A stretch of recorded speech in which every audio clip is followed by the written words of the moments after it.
Hello guys, so this is the second video on this channel. So this is about 6 months on, 6 months off.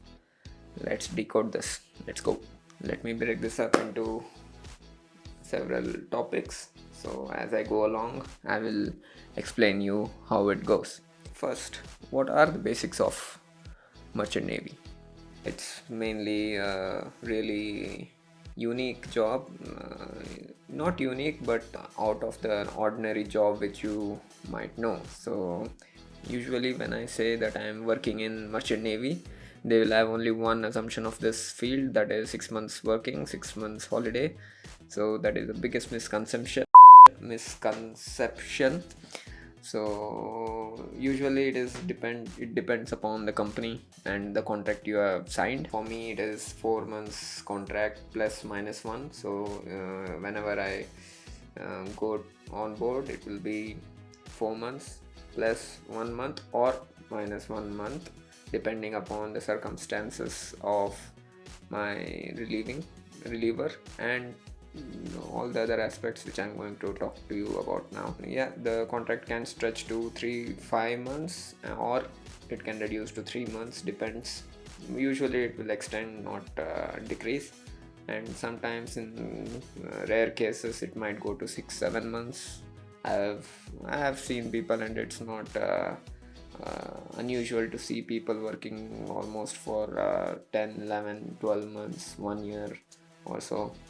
In the previous first wave of COVID, a lot of people were stranded on board working for 1 hour, 1 year, 1.5 years even. So it is really really hectic when it comes to that. It takes a toll on your mental health as well. Let's go to job description.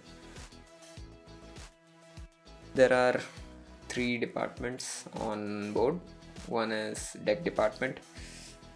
Deck department is navigation, so they steer the ship along the voyage they set. So they man the bridge 24/7. So there are three officers who take turn manning the bridge. Bridge is like a cockpit which has all the steering controls, navigation controls, radar, all the equipments needed for a safe voyage. Then there comes my department, that is engine department, which takes care of all the machineries on board, all the maintenance, scheduling of maintenance, taking care of all the machineries, day-to-day routines, daily checks and everything. And then there is cooking department, which has a chief cook and two helpers or one helper depending on the size of the ship. Then let's come to all the personnels on board. Who are they, what are their designations, and how many people are there on board.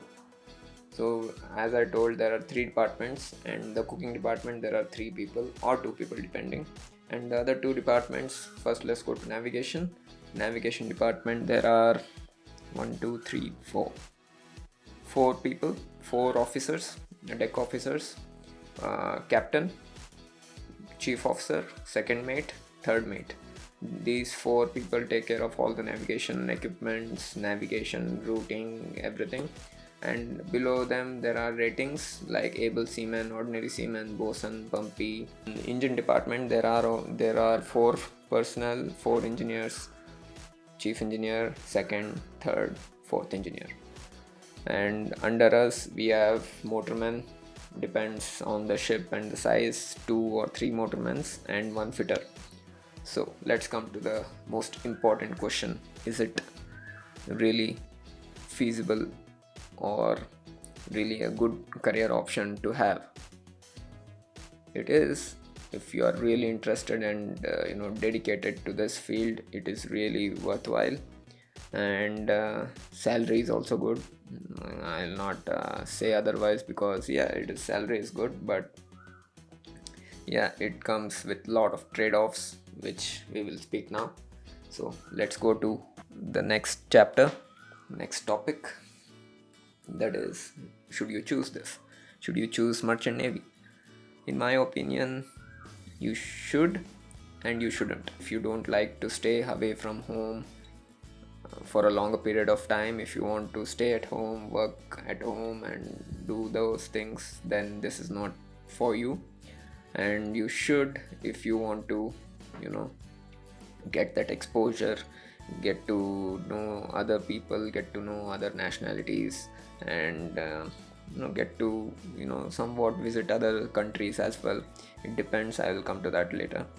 And yeah, you really need to have the interest in this one, because because see, you are going to go on board for 3 or 4 months, and you will be there. Like, even if you cry, or even if you like do anything, sign off will be delayed, because you have signed a contract for 4 months or 5 months, depends.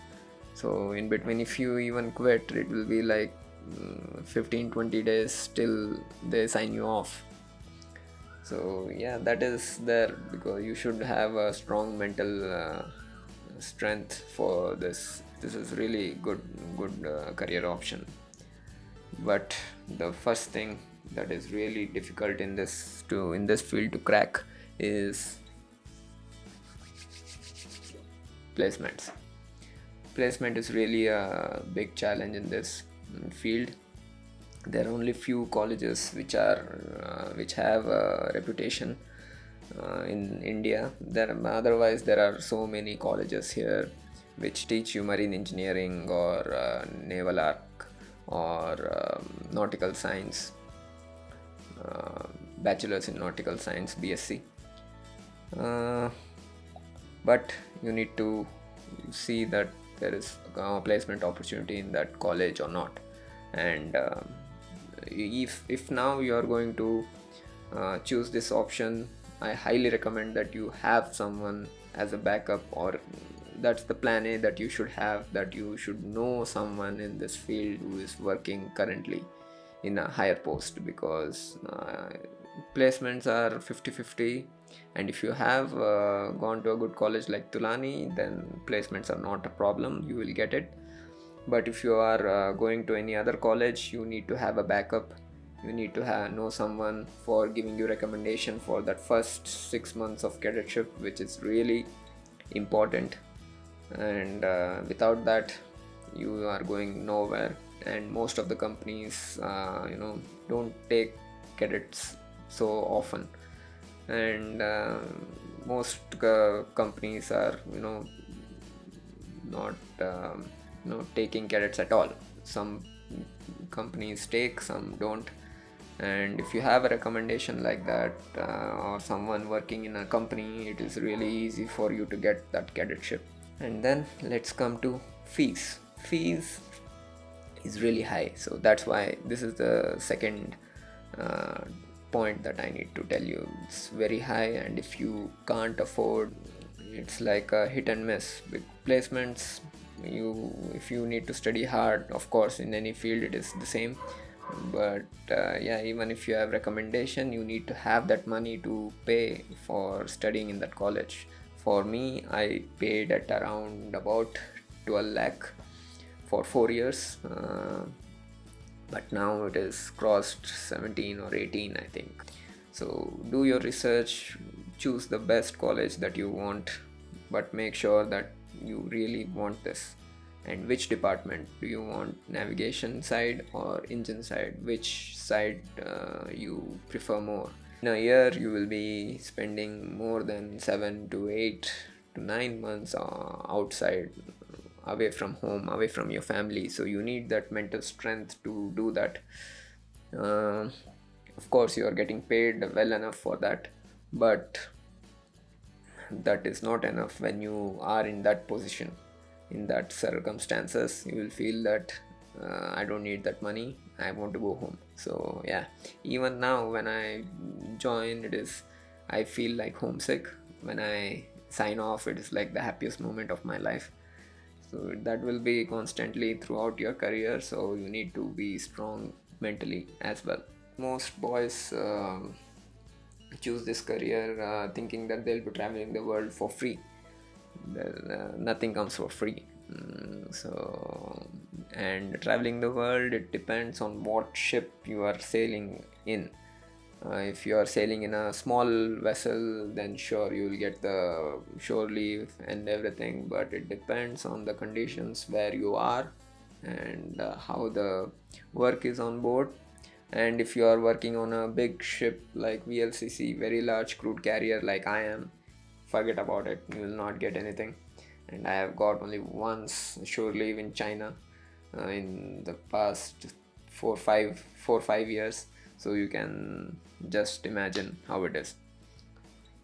That is the one misconception that most of us have. I also had, because I chose this because I wanted to, like most of you, travel the world and see the world, and it's something unique job opportunity which you have, and not a lot of guys choose this. So I wanted to I wanted to have a unique job, or a unique career for me.